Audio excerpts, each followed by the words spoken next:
సంధ్య theatre తొక్కిసలాట ఘటనకు సంబంధించి పోలీసులు దాఖలు చేసిన ఛార్జ్ షీట్ పై నాంపల్లి కోర్టు తీవ్ర అభ్యంతరం వ్యక్తం చేసింది. అల్లు అర్జున్ సహా మొత్తం 23 మందిపై పోలీసులు రూపొందించిన ఛార్జ్ షీట్ ను కోర్టు తిప్పి పంపింది. ఇప్పటికే 2 సార్లు ఈ ఛార్జ్ షీట్ ను రిటర్న్ చేయడం గమనార్హం.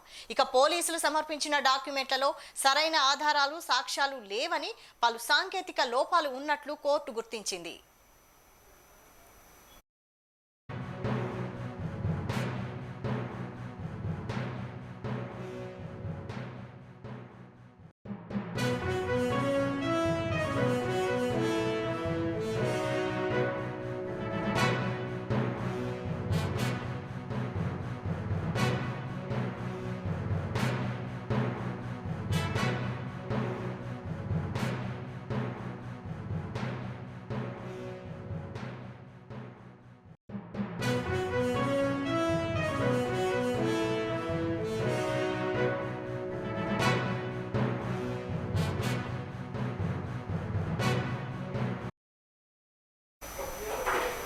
సంధ్య థియేటర్ తొక్కిసలాట ఘటనకు సంబంధించి పోలీసులు దాఖలు చేసిన ఛార్జ్ షీట్ పై నాంపల్లి కోర్టు తీవ్ర అభ్యంతరం వ్యక్తం చేసింది.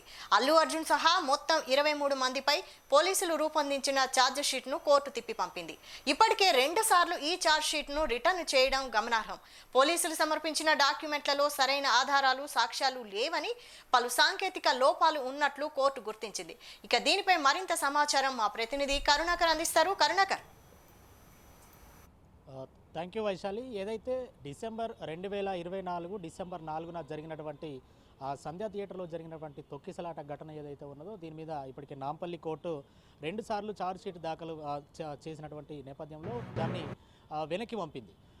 ఇదే నేపథ్యంలో ఏదైతే పుష్ప 2 సినిమా రిలీజ్ సందర్భంగా బెనిఫిట్ షో ఏదైతే రిలీజ్ సందర్భంగా జరిగినటువంటి ఆ తొక్కిసలాట నేపథ్యంలో వచ్చినటువంటి అల్లు అర్జున్ అభిమానులు కావచ్చు, సినిమా చూడడానికి వచ్చినటువంటి ప్రేక్షకులను పోలీసులు నిలువరించే ప్రయత్నంలో లాఠీ చార్జ్ చేసిన నేపథ్యంలో రేవతి అనే మహిళ అక్కడే తొక్కిసలాటలో అక్కడికక్కడే మృతి చెందగా ఆ రేవతి కుమారుడు శ్రీతేజ ఇప్పటికీ కూడా ట్రీట్మెంట్ తీసుకున్నటువంటి పరిస్థితి. సో ఇదే నేపథ్యంలో అల్లు అర్జున్ దీని మీద ఇప్పటికే జైలుకు కూడా వెళ్ళి రావడం జరిగింది.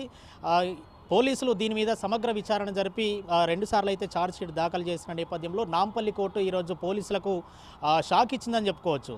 ఏదైతే సమగ్రంగా విచారణ జరిపిన నేపథ్యంలో థియేటర్ యాజమాన్యం వల్లనే ఈ తొక్కిసలాట ఘటన జరిగింది. అట్లాగే అక్కడ ఉన్నటువంటి ప్రైవేట్గా పెట్టుకున్నటువంటి బౌన్సర్లు ఎవరైతే ఉన్నారో వారి నిర్లక్ష్యం వల్ల, థియేటర్ సంబంధించిన యాజమాన్యం నిర్లక్ష్యం వల్లనే తొక్కిసలాట జరిగింది అని చెప్పేసి ఇప్పటికే పోలీసులు 2 సార్లు ఛార్జ్ షీట్ దాఖలు చేసిన నేపథ్యంలో మళ్ళీ కూడా ఈరోజు నాంపల్లి కోర్టు ఆ ఛార్జ్ షీట్ను వెనక్కి పంపింది.